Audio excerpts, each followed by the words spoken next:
ഓരോ നാൾ കഴിയുന്തോറും ജനങ്ങൾ അയാളെ അത്ഭുതത്തോടെ കാണുവാൻ തുടങ്ങി. അവരുടെയെല്ലാം മനസ്സിൽ അയാൾ നല്ലൊരു രാജാവായി മാറിയിരിക്കുന്നു. നരകതുല്യമായിരുന്ന ഹസ്തിനപുരം ഒരു സ്വർഗമായി മാറിയിരിക്കുന്നു. അന്ന് കൊട്ടാരത്തിലൊരു വിശിഷ്ട ദിനമായിരുന്നു.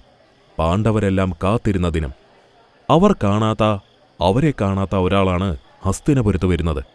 അവരെല്ലാവരും ആ ആളെ വരവേൽക്കുവാൻ വേണ്ടി കാത്തിരുന്നു. നിമിഷങ്ങൾക്കകം തന്നെ ആളുടെ ആ ശബ്ദം അവരുടെ കാതുകളിൽ വന്ന് പതിഞ്ഞു. ആ കരച്ചിൽ കൊട്ടാരത്തിൽ മാത്രമല്ല, ഹസ്തിനപുരത്തിലെ ജനങ്ങൾക്കിടയിലും ഒരു ഉത്സാഹം തന്നെയായിരുന്നു. പാണ്ഡവരും അതിയായ സന്തോഷത്തിലായി. തങ്ങളുടെ അഭിമന്യുവിന്റെ, തങ്ങളുടെ വംശത്തിന്റെ ഏക ആൺതരിയായിരുന്നു അവിടെ ജന്മം കൊണ്ടത്. അവരാ കുഞ്ഞിന് ഒരു പേരും നൽകി, പരീക്ഷിതൻ. വളരെയധികം ഊർജ്ജസ്വലനായ കുട്ടിയായിരുന്നു പരീക്ഷിതൻ. പാണ്ഡവരുടെ എല്ലാവരുടെയും ആനന്ദത്തിന്റെ കാരണം കുറച്ച് നാളുകൾക്കുള്ളിൽ തന്നെ അവനായി മാറി. എന്നാൽ പരീക്ഷിത്തിന്റെ ആനന്ദം പാണ്ഡവരിൽ ഒരാൾ മാത്രമായിരുന്നു, യുധിഷ്ഠിരൻ. യുധിഷ്ഠിരനും പരീക്ഷിതനും വളരെ വേഗത്തിൽ തന്നെ അടുക്കുവാൻ ആരംഭിച്ചു. ഒരു പ്രത്യേകതരം ബന്ധമായിരുന്നു അവരുടേത്. യുധിഷ്ഠിരൻ അവന്റെ വലിയച്ഛനാണെന്ന് അവൻ പലപ്പോഴും മറക്കുമായിരുന്നു. ഒരു ഉറ്റ സുഹൃത്തെന്ന രീതിയിലായിരുന്നു പരീക്ഷിതൻ യുധിഷ്ഠിരനെ കാണുന്നത്. യുധിഷ്ഠിരനും അങ്ങനെ തന്നെയായിരുന്നു. തിരക്കുകളിൽ നിന്നും ഒഴിവു സമയം എപ്പോൾ കിട്ടിയാലും യുധിഷ്ഠിരൻ പരീക്ഷിത്തിന്റെ കൂടെയായിരിക്കും. എന്നാൽ പിന്നീട് മറ്റൊരു കാര്യം കൂടി സംഭവിച്ചു. തന്റെ രാജ്യകാര്യങ്ങളിലെല്ലാം പരീക്ഷിത്തിനെ അയാൾ കൂട്ടുവാൻ ആരംഭിച്ചു. കൊട്ടാരത്തിലെ എല്ലാവരും വിചിത്രതയോടെയായിരുന്നു അവരെ നോക്കിക്കണ്ടിരുന്നത്. എല്ലാ കാര്യങ്ങളിലും ഈ കുട്ടി വരേണ്ട ആവശ്യമുണ്ടോ അങ്ങുന്നേ? ഇത്തരം ചോദ്യങ്ങൾക്കൊന്നും യുധിഷ്ഠിരന് മറുപടി ഉണ്ടായിരുന്നില്ല. പരീക്ഷിതന്റെ കൂടെ സമയം ചെലവഴിക്കുന്നതിന് യുധിഷ്ഠിരന് ഒരു കാരണമുണ്ടായിരുന്നു, വലിയൊരു കാരണം. എല്ലാത്തിനും കാരണം അങ്ങാണ്. എന്തിനായിരുന്നു ഇതെല്ലാം? അവർ പറയുമ്പോൾ പന്തയം വെക്കേണ്ട ആവശ്യം എന്തായിരുന്നു? ഞങ്ങളെ വെച്ചത് പോട്ടെ, എന്തിനായിരുന്നു ദ്രൗപദിയെ പന്തയം വെച്ചത്? എങ്ങനെ അങ്ങേക്ക് അതിന് മനസ്സ് വന്നു? ദേഷ്യം ഭീമനെ നിയന്ത്രിക്കുകയായിരുന്നു. ഉടൻ തന്നെ മറ്റു പാണ്ഡവ സഹോദരന്മാർ ഭീമനെ തടഞ്ഞു. അർജുനൻ യുധിഷ്ഠിരനെ ആശ്വസിപ്പിച്ചു. എന്തിനായിരുന്നു ഇതെല്ലാമെന്ന് ഞാൻ ചോദിക്കുന്നില്ല. പക്ഷേ അങ്ങേക്ക് ദ്രൗപദിയെ ഒഴിവാക്കാമായിരുന്നു. അർജുനൻ എഴുന്നേറ്റുപോയി. ശേഷം യുധിഷ്ഠിരൻ ദ്രൗപദിയുടെ അടുത്ത് വന്നിരുന്നു. പക്ഷേ അയാൾ ദ്രൗപദിയോട് ഒരക്ഷരം സംസാരിച്ചില്ല. കാരണം എന്ത് പറയണം, എങ്ങനെ പറയണമെന്ന് യുധിഷ്ഠിരൻ അറിയില്ലായിരുന്നു. ദ്രൗപദിയും യുധിഷ്ഠിരനോട് സംസാരിച്ചില്ല. സംസാരിക്കാൻ തോന്നിയില്ല. ഒന്ന് ദേഷ്യപ്പെടാൻ പോലും ദ്രൗപദിക്ക് തോന്നിയില്ല. ഇരിക്കുന്നത് അടുത്താണെങ്കിലും അവർ തമ്മിൽ വലിയ ഒരു അകലമുണ്ടെന്ന് അവൾക്ക് തോന്നി. രണ്ടുപേരും മൗനത്തിലിരുന്നു. കുറച്ചു സമയം കഴിയുമ്പോൾ ദ്രൗപദി സംസാരിക്കുമെന്ന് യുധിഷ്ഠിരൻ കരുതി. മണിക്കൂറുകൾ കഴിഞ്ഞു. പക്ഷേ ദ്രൗപദി സംസാരിച്ചില്ല. ദിവസങ്ങൾ കഴിഞ്ഞു. ദ്രൗപദി സംസാരിച്ചില്ല. മാസങ്ങൾ കഴിഞ്ഞു. ദ്രൗപദി സംസാരിച്ചില്ല. യുധിഷ്ഠിരന്റെ ഹൃദയം പുറം ലോകമറിയാതെ തകരുവാൻ തുടങ്ങിയിരുന്നു. ദ്രൗപദിയുടെ സ്നേഹത്തോടെയുള്ള ഒരു നോട്ടത്തിനു പോലും യുധിഷ്ഠിരനൊന്ന് കൊതിച്ചു. വനവാസം കഴിഞ്ഞാൽ ദ്രൗപദി അത് മറക്കുമെന്ന് അയാൾ കരുതി. പക്ഷേ ദ്രൗപദിയുടെ പെരുമാറ്റത്തിൽ മാറ്റമൊന്നും ഉണ്ടായില്ല. യുദ്ധം കഴിഞ്ഞാലെങ്കിലും ദ്രൗപദി വരുമെന്ന് അയാൾ കരുതി. പക്ഷെ അവിടെയും യുധിഷ്ഠിരന് തെറ്റി. രാജാവായതിനു ശേഷവും തന്റെ മനസ്സിലെ ഭാരം ഒട്ടും തന്നെ കുറഞ്ഞില്ല. ദിനവും ദ്രൗപദിയെ കാണുന്നത് അയാളുടെ ഉള്ളിലെ വേദന കൂട്ടി. കാണാതിരിക്കുവാൻ അയാൾ പലതവണ ശ്രമിച്ചു. പക്ഷേ അത് സാധ്യമായിരുന്നില്ല. പിന്നീടാണ് പരീക്ഷിത് യുധിഷ്ഠിരന്റെ ജീവിതത്തിലേക്ക് കടന്നു വന്നത്. ആ കുട്ടി തനിക്ക് കിട്ടിയ ഒരു അനുഗ്രഹമായി യുധിഷ്ഠിരന് തോന്നി. ആ കുട്ടിയുടെ ഒപ്പം ഇരിക്കുമ്പോൾ അയാൾ എല്ലാം മറക്കുമായിരുന്നു. തന്റെ ജീവിതവും താൻ വരുത്തിവെച്ച പ്രശ്നങ്ങളും എല്ലാം അയാൾ മറക്കുന്നത് ആ ചില നിമിഷങ്ങളിലായിരുന്നു. തന്നെ പൂർണ്ണമായും ആ കുട്ടി സ്നേഹിക്കുന്നുണ്ടെന്ന് അയാൾക്ക് തോന്നി.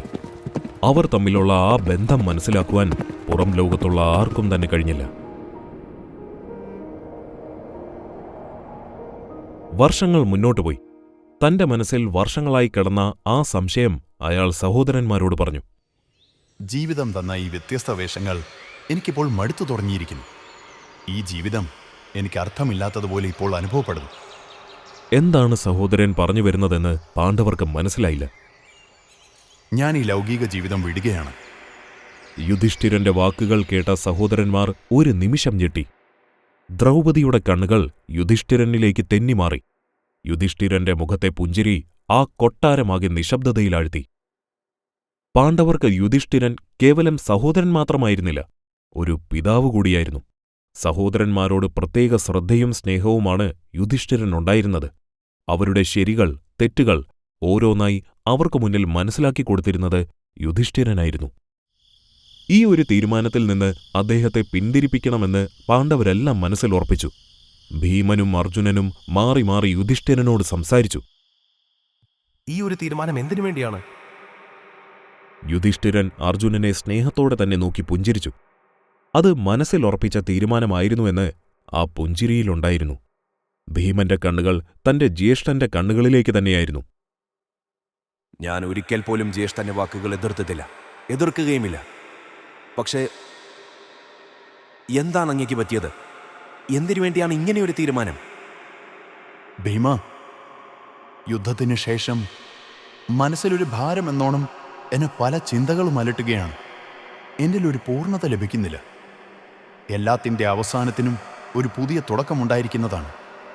ഞാനായി അവസാനിപ്പിക്കുന്ന എൻ്റെ ഈ സ്ഥാനത്തിൻ്റെ പുതിയ തുടക്കക്കാരനാണ് പരീക്ഷിതൻ. അവനിലൂടെയാണ് ഈ ഹസ്തിനപുരം ഇനി വളരേണ്ടത്. എന്നാൽ ഞാനും അങ്ങയുടെ കൂടെ ഉണ്ടാകുന്നതാണ്. എവിടെയായാലും അങ്ങ് ഒറ്റയ്ക്കായിരിക്കില്ല പോകുന്നത്. ഭീമന്റെ ആ വാക്കുകൾ മറ്റു പാണ്ഡവരും ആവർത്തിച്ചു. അവരുടെ ഭാര്യയും രാജ്ഞിയുമായിരുന്നതിനാൽ ദ്രൗപദിക്ക് ആ യാത്രയിൽ നിന്നും വിട്ടുനിൽക്കുവാൻ കഴിഞ്ഞില്ല.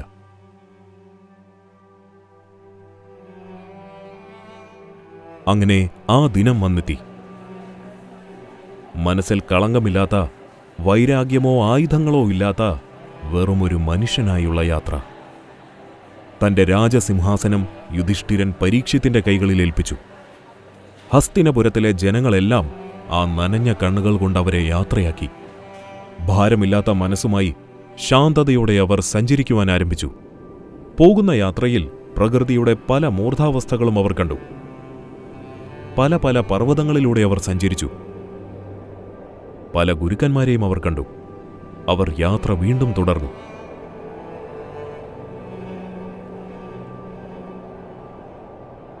വളരെ കുറച്ച് ഭക്ഷണം മാത്രമായിരുന്നു അവർ കരുതിയിരുന്നത്. കുറച്ച് ദിവസങ്ങൾക്കുള്ളിൽ അത് അവസാനിച്ചു. കുഴപ്പമൊന്നും ആദ്യം അവർക്ക് തോന്നിയില്ല. പക്ഷേ പതിയെ പതിയെ വിശപ്പും ക്ഷീണവും അവരെ കീഴ്പ്പെടുത്താൻ ആരംഭിച്ചു. ദ്രൗപദിയിൽ ചില മാറ്റങ്ങൾ സംഭവിക്കുവാൻ തുടങ്ങി. കാലുകൾ പൂർണ്ണമായും തളരാൻ തുടങ്ങി. നിമിഷങ്ങൾക്കകം ആ ശബ്ദം പാണ്ഡവർ കേൾക്കുവാനിടയായി. ദ്രൗപദി വീണിരിക്കുന്നു. ഉടനടി അവർ ചെന്ന് നോക്കി. ദ്രൗപദി പാണ്ഡവരെയും തന്റെ ശരീരത്തെയും ഉപേക്ഷിച്ച് യാത്രയായിരിക്കുന്നു. തങ്ങളുടെ കലങ്ങിയ കണ്ണുകൾ കൊണ്ട് അവർ ദ്രൗപദിയെ തന്നെ നോക്കി നിന്നു. ശരീരം മാത്രമല്ല, ഇപ്പോൾ മനസ്സും തളർന്നിരിക്കുന്നു. താനും കൂടി തളർന്നാൽ തന്റെ സഹോദരന്മാരും തളരുമെന്ന ബോധം യുധിഷ്ഠിരനിലുണ്ടായിരുന്നു. ജനനം മരണത്തിലേക്കുള്ള യാത്ര മാത്രമാണ്. ആ യാത്രയെ ആർക്കും തടസ്സപ്പെടുത്തുവാൻ സാധിക്കില്ല. സഹോദരന്മാരെല്ലാം യുധിഷ്ഠിരനെ ഉറ്റുനോക്കി. യുധിഷ്ഠിരൻ മുൻപോട്ട് നടക്കുവാൻ ആരംഭിച്ചു. പുറകെ സഹോദരന്മാരും. അവരുടെ ആ കാൽപാദങ്ങൾ ദ്രൗപദിയിൽ നിന്നും അകന്നു. രാത്രിയെന്നോ പകലെന്നോ ഇല്ലാതെ അവർ നടന്നു. ഓരോ ദിനം കഴിയും തോറും ദ്രൗപദിക്ക് പുറമേ മറ്റുള്ളവരും മരണമടയുവാൻ ആരംഭിച്ചു. സഹദേവൻ, നകുലൻ, അർജുനൻ, അവസാനം ഭീമനെയും മരണം തേടി വന്നു. യുധിഷ്ഠിരന്റെ ലോകം തന്നെ ഇല്ലാതായിരിക്കുന്നു. പക്ഷെ അയാൾ യാത്ര തടസ്സപ്പെടുത്തിയില്ല. വികാരങ്ങൾക്ക് വീഴാതെ അയാൾ മുന്നോട്ട് തന്നെ നടന്നു. പെട്ടെന്നായിരുന്നു ആ കാഴ്ച അയാൾ കണ്ടത്. യുധിഷ്ഠിരൻ ചുറ്റും നോക്കുവാൻ തുടങ്ങി. എന്താണ് സംഭവിക്കുന്നതെന്ന് അയാൾക്ക് മനസ്സിലായില്ല. സൂര്യനേക്കാൾ 100 മടങ്ങ് വെളിച്ചമായിരുന്നു അതിൽ നിന്നും വരുന്നത്. അയാൾ കാൽ തെറ്റി വീണു.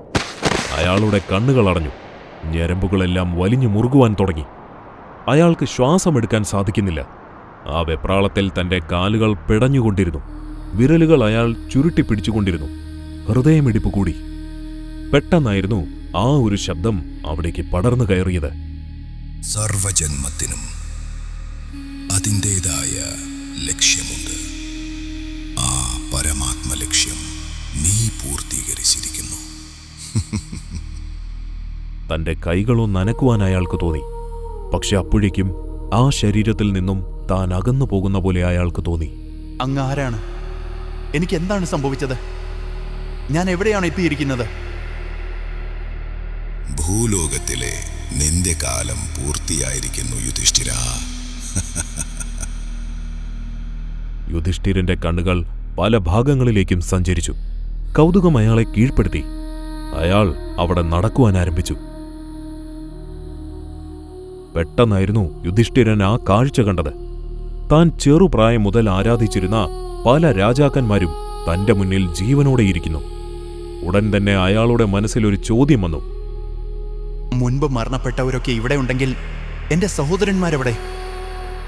അവരുടെ കർമ്മത്തിന് അനുയോജ്യമായ സ്ഥാനം അവർക്ക് ലഭിച്ചിട്ടുണ്ട്. നിങ്ങളുടെ കർമ്മഫലമാണ് ഇവിടെ നിൽക്കാനുള്ള കാരണം. അവർക്ക് ലഭിച്ച ഇടം തന്നെ എനിക്കും മതി. എന്നാൽ അങ്ങനെ തന്നെ ആവട്ടെ. യുധിഷ്ഠിരൻ ചുറ്റും നോക്കി. പെട്ടെന്നായിരുന്നു ആ കാഴ്ച അയാൾ കണ്ടത്. തന്റെ സഹോദരന്മാർ വേദനയിൽ നീറുന്നു. അത് കണ്ടു നിൽക്കുവാൻ പോലും യുധിഷ്ഠിരന് കഴിഞ്ഞില്ല. അവരുടെ കർമ്മഫലമാണ് അവർ ഇവിടെ അനുഭവിക്കുന്നത്. നിന്റെ കർമ്മഫലമാണ് നീ അനുഭവിക്കേണ്ടത്. ഈ ലോകം തിരഞ്ഞെടുത്തതിനാൽ നീയും ഇത്തരം വേദനകളിലൂടെ കടന്നു പോകേണ്ടി വരും.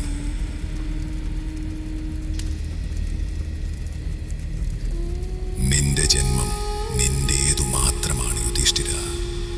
നിന്റെ കർമ്മഫലവും നിന്റേതു മാത്രം. അന്യരുടെ കർമ്മഫലം അനുഭവിക്കേണ്ട ആവശ്യകത നിനക്കില്ല. നിനക്കൊരു അവസരം ഞാൻ അനുഗ്രഹിക്കുന്നു. ഇവിടെ വസിക്കണമോ അതോ നിന്റെ സ്വധർമ്മസ്ഥാനത്തിൽ വസിക്കണമോ? യുധിഷ്ഠിരൻ ആലോചിക്കുവാൻ തുടങ്ങി. പക്ഷേ എന്റെ സഹോദരന്മാർ ഇത്തരത്തിൽ വേദന സഹിക്കുമ്പോൾ എനിക്ക് എങ്ങനെ ആനന്ദം അനുഭവിക്കുവാൻ കഴിയും? അതിലും ഭേദം അവരുടെ ഒപ്പം ഞാനും വേദന അനുഭവിക്കുന്നതാണ്. എനിക്കിവിടെ തന്നെ മതി. ആ മറുപടിക്ക് ഉത്തരമൊന്നും ലഭിച്ചില്ല. അയാൾ കാത്തിരുന്നു. പക്ഷെ മറ്റൊന്നായിരുന്നു അവിടെ സംഭവിച്ചത്.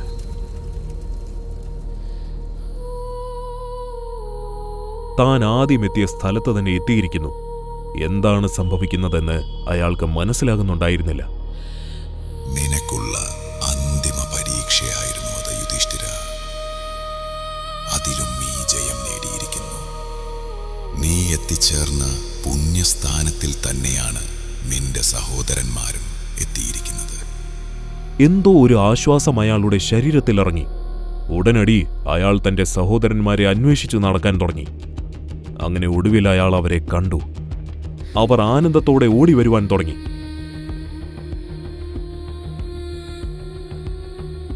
പെട്ടെന്നായിരുന്നു ആ കാഴ്ച യുധിഷ്ഠിരനെ ഞെട്ടിച്ചത്. സംശയത്തോടെ അയാൾ ഉടൻ തന്നെ മറ്റ് സഹോദരന്മാരെ നോക്കി. ഒരു ചിരിയായിരുന്നു അവരുടെ മറുപടി. ആ കാഴ്ച ഒന്നുകൂടി അയാൾ വ്യക്തമായി ഒന്ന് നോക്കി. അതെ, ഇത് അയാൾ തന്നെ, സാക്ഷാൽ ദുര്യോധനൻ. തൊട്ടടുത്ത് അയാളുടെ ഉറ്റ സുഹൃത്തും തങ്ങളുടെ സഹോദരനുമായ കർണൻ. യുധിഷ്ഠിരനെ കണ്ടതും ദുര്യോധനൻ ഇരിപ്പിടത്തിൽ നിന്നും എഴുന്നേറ്റു. അയാളുടെ മുഖത്തെ ചിരി അവിടെ ആകെ വ്യാപിക്കുന്നുണ്ടായിരുന്നു. എന്തെന്നില്ലാത്ത ഒരു സന്തോഷം യുധിഷ്ഠിരൻ അനുഭവപ്പെട്ടു. ഇതുവരെ താൻ കാണാത്ത ഒരു ദുര്യോധനനെ അയാൾ അവിടെ കണ്ടു. ദുര്യോധനൻ തന്റെ കൈകൾ യുധിഷ്ഠിരനു വേണ്ടി തുറന്നു. പാണ്ഡവരെല്ലാവരും സന്തോഷത്തോടെ യുധിഷ്ഠിരനെ നോക്കി. യുധിഷ്ഠിരൻ ദുര്യോധനന്റെ അടുത്തേക്ക് കുതിക്കുവാൻ ആരംഭിച്ചു.